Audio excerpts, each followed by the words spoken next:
하나님의 말씀의 제목은 새 것과 옛 것이라는 제목입니다.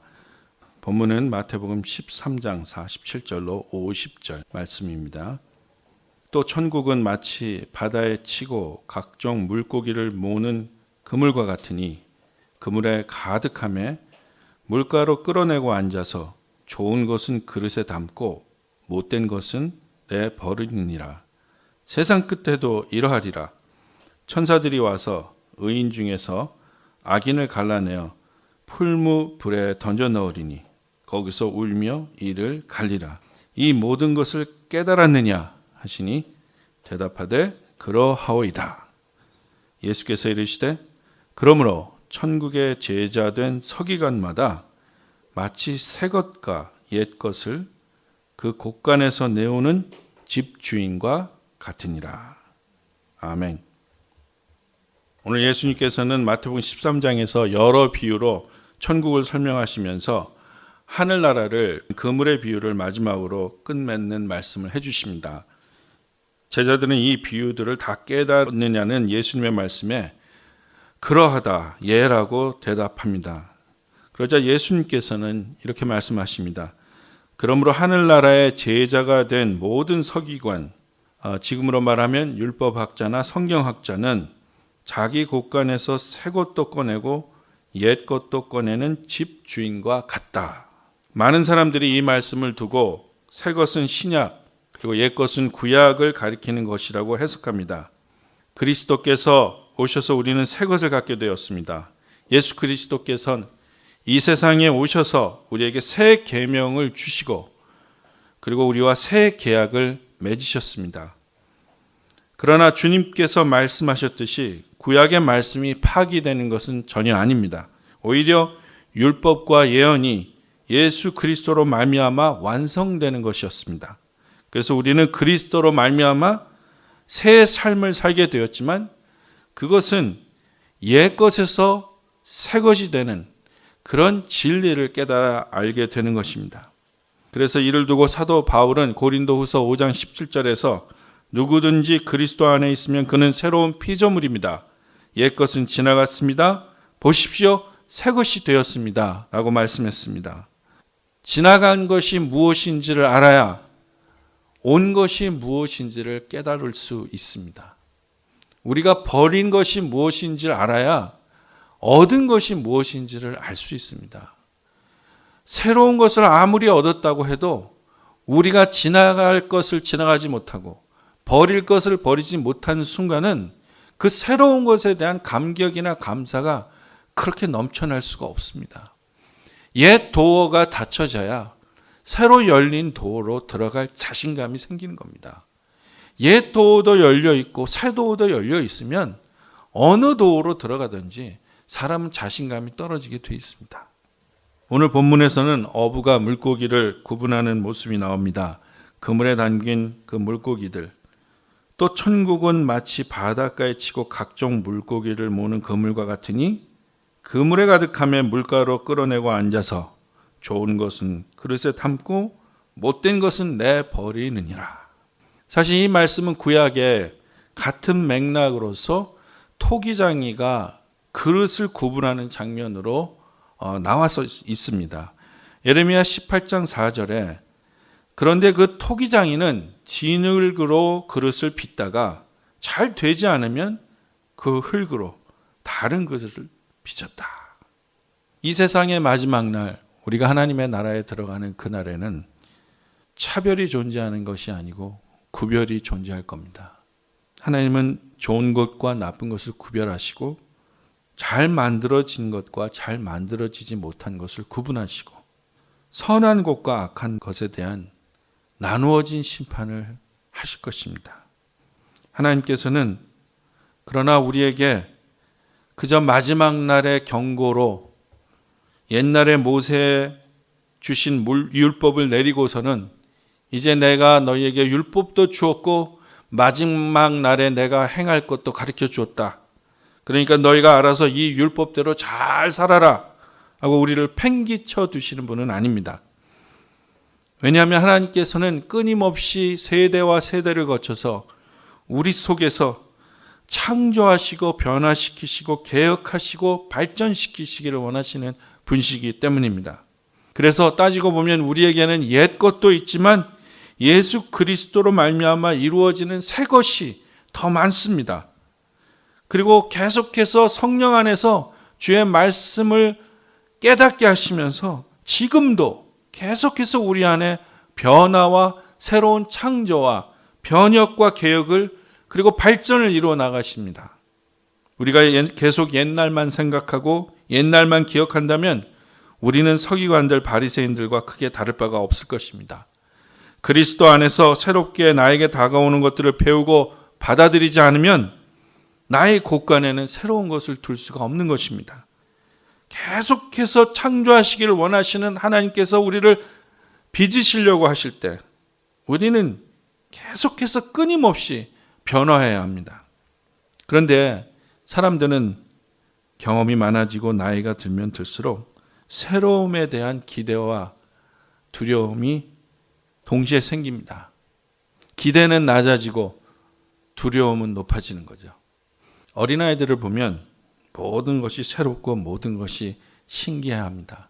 오늘도 보니까 우리 아이들이 와가지고 우리 어른들은 아직 좀 얼떨떨하고 이게 어딘가 이러는데 우리 아이들은 벌써 잘 닦이지도 않은 아스팔트에 나가서 농구공을 막 이렇게 차고, 아이들은 새로운 것 좋아합니다. 새로운 것에 대한 기대가 있습니다. 그런데 어른들은 그렇지 않죠. 인생은 시간이 지날수록 새로움에 대한 기대가 떨어지게 되어 있어요. 그리고 두려움이 더 많아지게 되어 있죠. 그래서 새 것과 옛 것의 충돌, 새 마음과 옛 마음의 부딪힘, 새로운 경험과 옛날 경험의 갈등. 그래서 사실은 우리가 제일 회복하기 어려운 관계 중에 하나가 제일 오랫동안 맺은 관계입니다. 엊그저께 만난 친구는요, 싸워도 금방 화해할 수 있어요.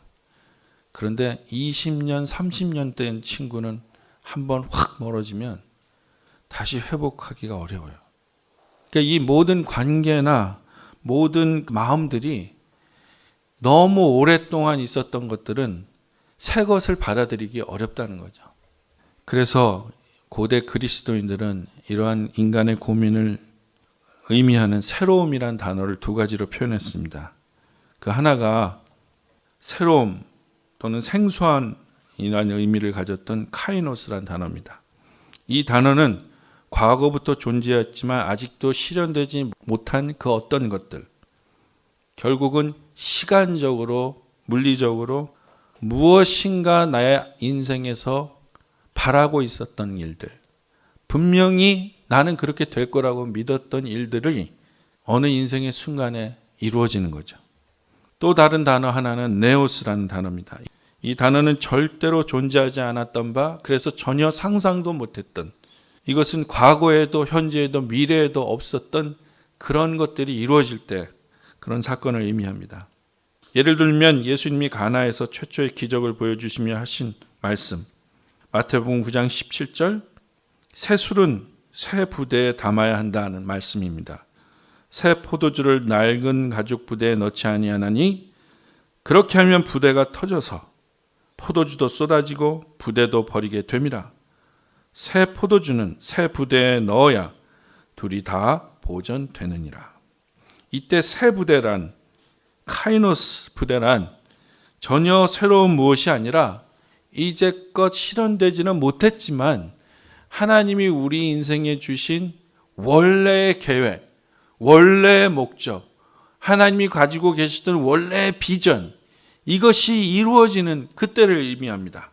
다시 말해 인간의 잘못으로, 인간의 범죄로, 인간의 그 하나님에 대한 부족함으로 이제껏 이루어지지 못했던, 하나님과의 사이가 벌어져서 인간으로서 하나님께로 받았던 모든 것을 이루지 못했던 것이 다시 회복돼서 하나님의 약속이, 원래 우리 인생에 주셨던 하나님의 계획이 어느 날 이루어지는 그 순간을 얘기하는 거죠.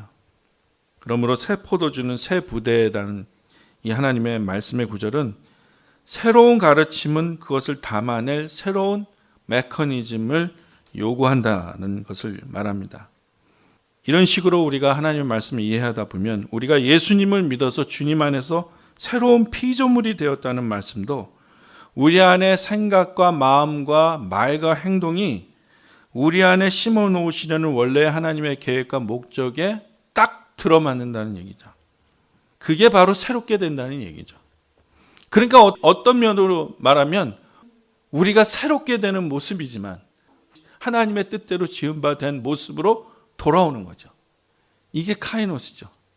우리는 이제껏 내가 이렇게 살지 않았던 나인데 하나님의 뜻을 따라서 순종하지 않았던 나였는데 나는 하나님이 누군지도 몰랐던 사람이었는데 나는 그냥 하나님의 말씀, 하나님의 뜻이라고 하면 절대로 나랑 가까웠다는 생각을 하지 못해서 그랬었는데 어느 날 하나님이 주시는 감동과 그 말씀의 능력과 성령의 충만과 감동하심으로 내가 하나님 앞에 순종하고 변화되었어.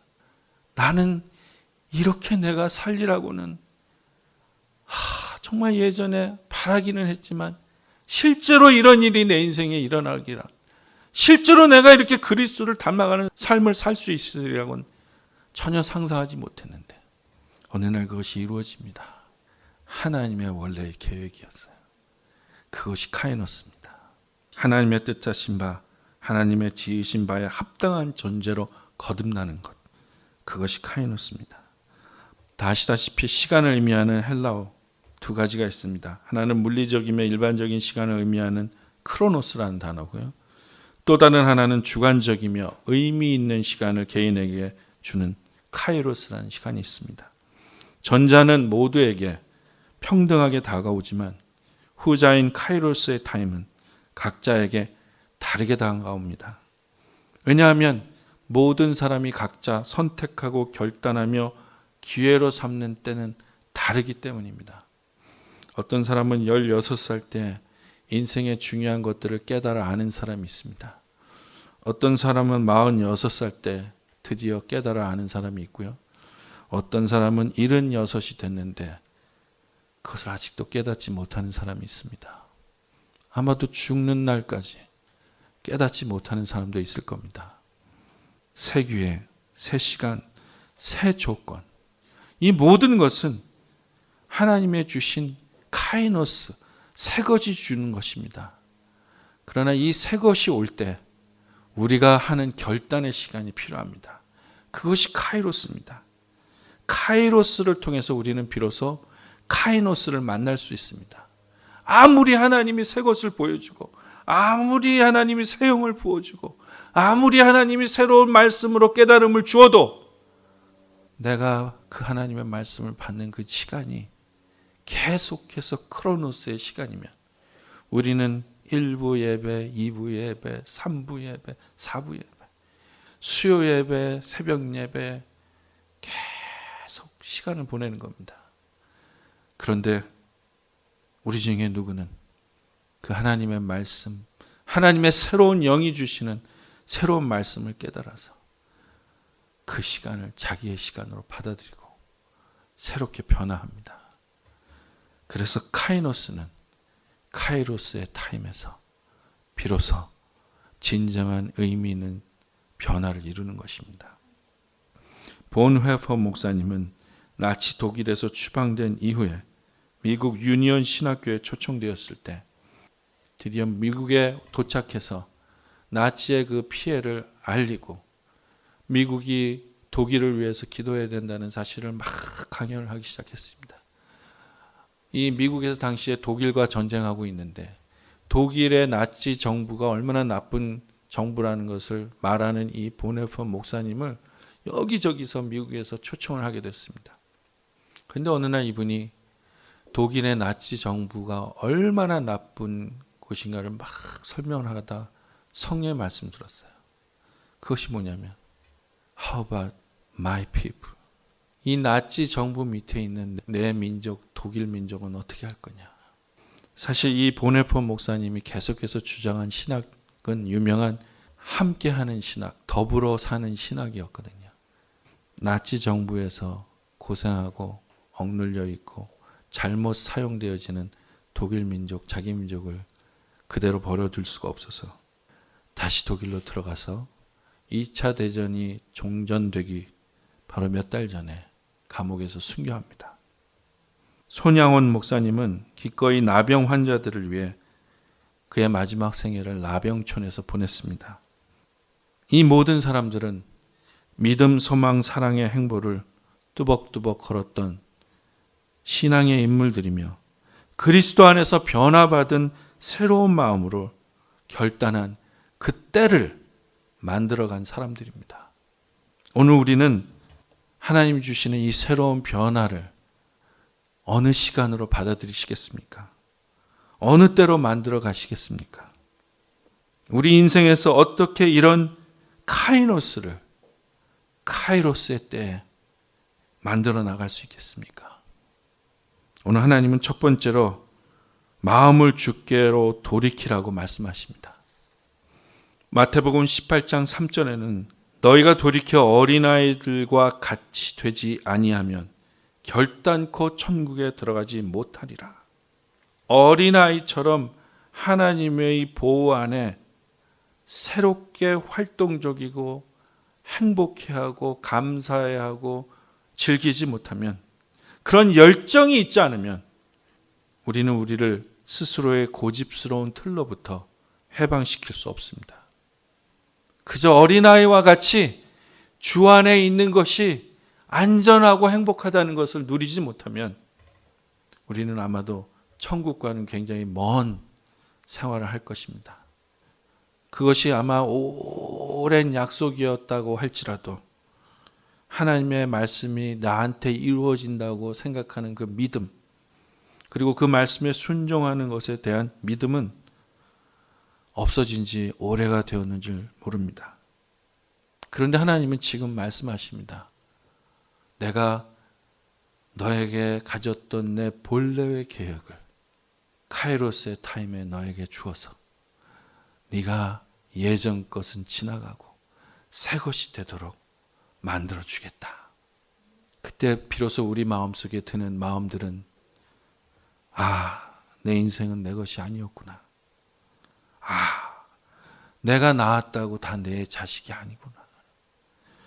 내가 벌었다고 다 내 것이 아니구나. 이 모든 것은 다 하나님께서도 왔고 결국 하나님께로 돌아가는 것이구나. 이 마음이 우리 안에 든다면 우리는 드디어 새로운 하나님의 변화를 새로운 시간에 만들어갈 준비가 된 것입니다.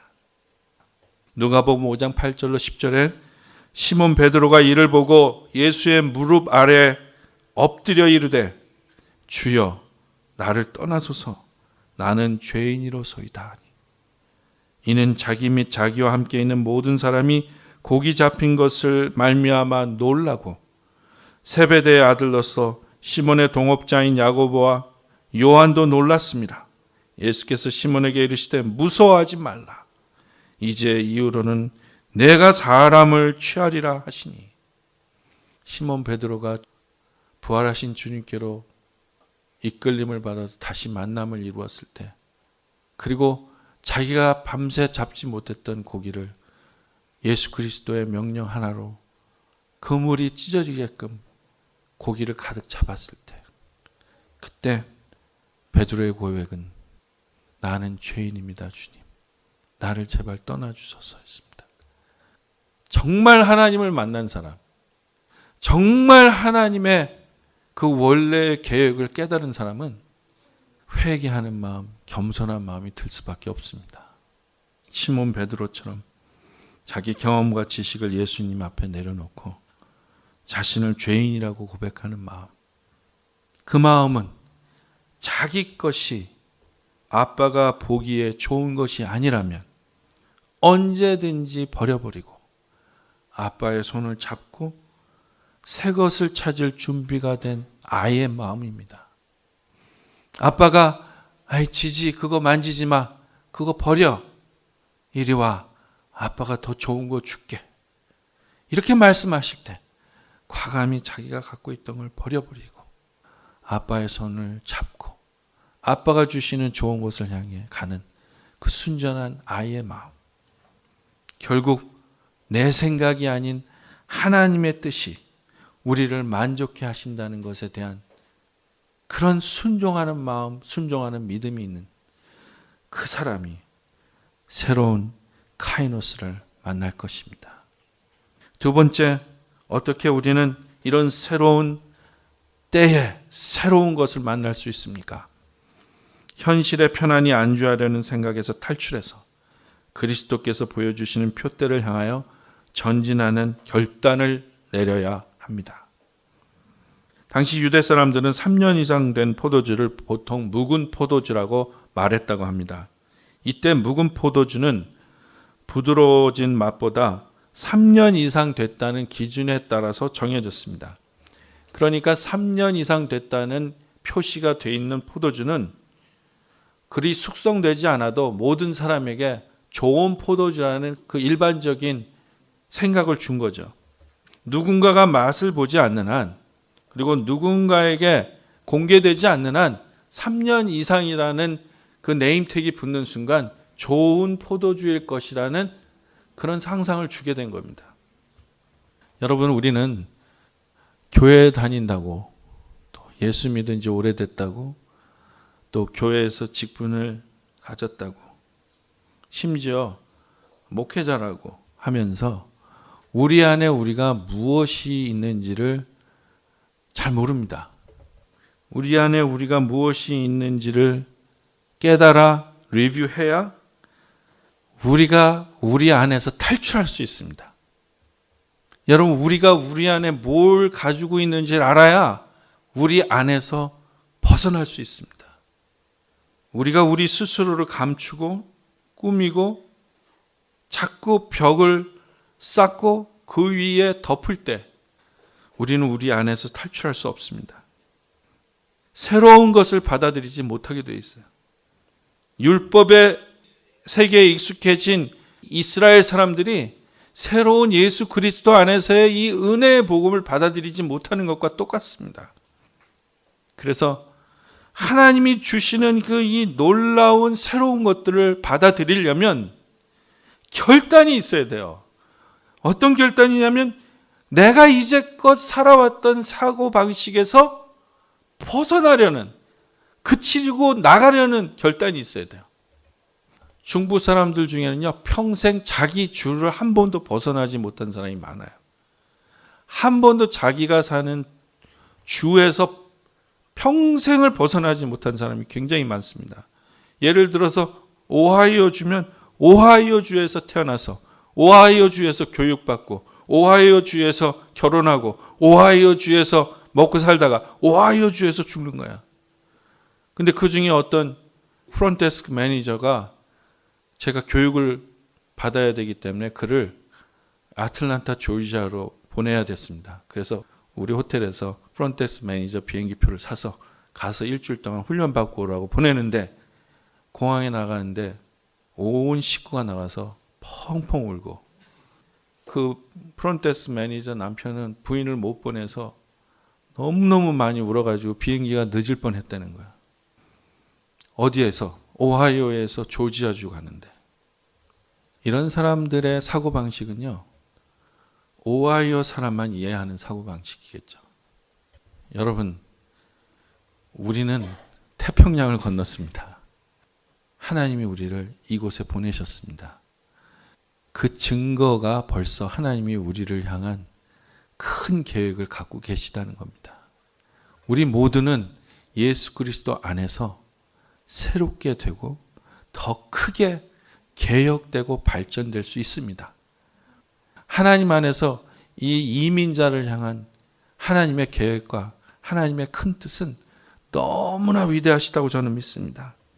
사실은 그래서 하나님의 복음은 유대인들을 통해서 퍼진 게 아니고요, 유대인들에게서 시작된 예수 그리스도의 복음이 이방인에게 전해져서 그 이방인의 사도와 이방인들 중에 믿는 자들을 통해서 전 세계로 뻗어나가는 겁니다. 그래서 로마서 7장 5절로 6절에는 이렇게 말씀합니다.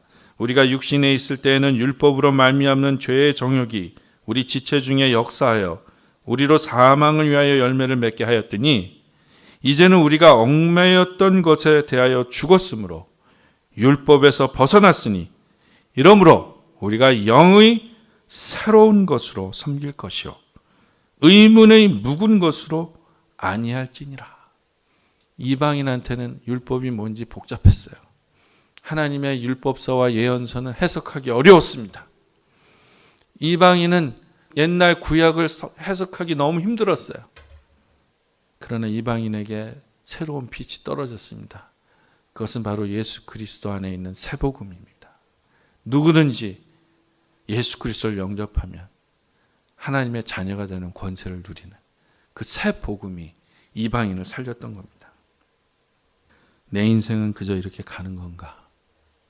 다 귀찮아. 그냥 혼자 있고 싶어. 어디론가 멀리 가고 싶다. 아직도 젊은데 이렇게 묵은 포도주가 되어버린 묵은 포도주 증후군에 속한 사람들에게 주님은 말씀하십니다. 새 부대로 들어오려면 새 포도주가 되어야 한다. 묵은 것 가운데 새로움으로 가득 차야 한다. 그러려면 새롭게 말씀하시고 새롭게 보여주시는 예수님의 말씀, 그리고 그 비전, 그리고 그 뜻에 우리는 동참해야 합니다. 주님이 제시하시는 새로운 표대를 향해서 믿음으로 같이 동참하고 걸어가겠다는 결단의 시간이 필요합니다. 앞으로 나아가겠다는 결단의 시간이 필요합니다. 뒤로 물러가지 않고 믿음으로 나아가겠다는, 옛날 문을 바라보지 않고 새로 열린 문을 바라보겠다는, 옛날 과거를 돌아보지 않고 주님이 주시는 새로운 비전을 향해서 걸어가겠다는 결단이 필요한 겁니다. 그래서 오늘 우리 교회는 새로운 장소에서 새 부대에 담기는 새 포도주로 부름받았다고 믿습니다.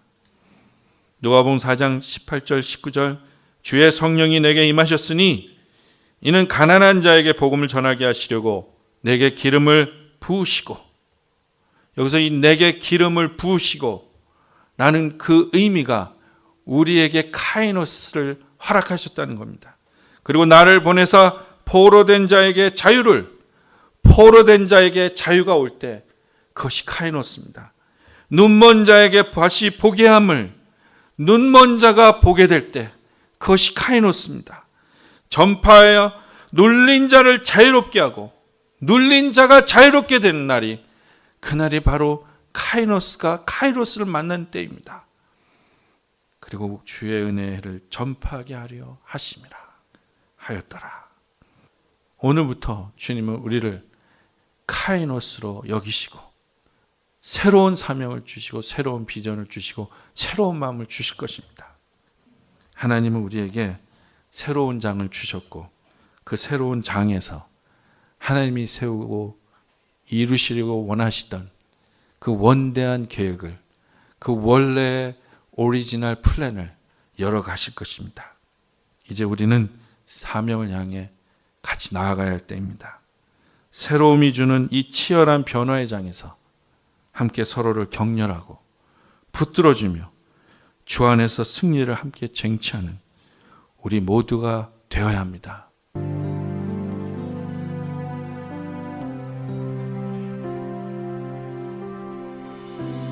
항상 지칠게 내 맘 바꾸사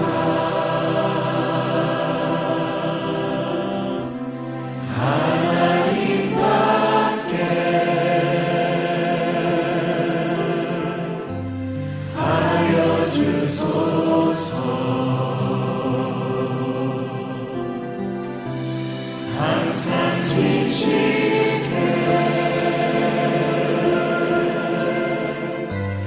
내 맘 바꾸사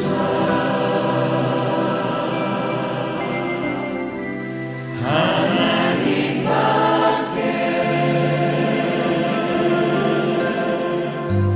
하여 주소서.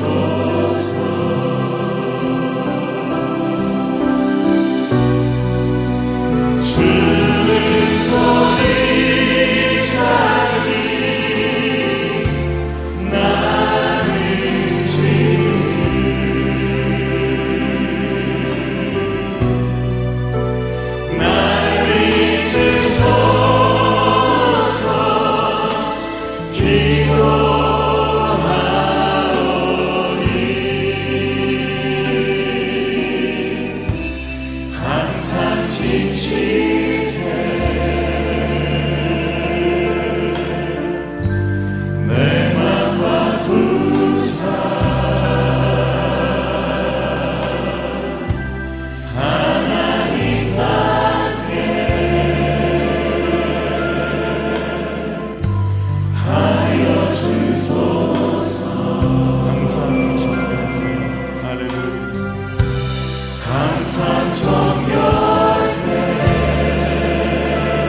주소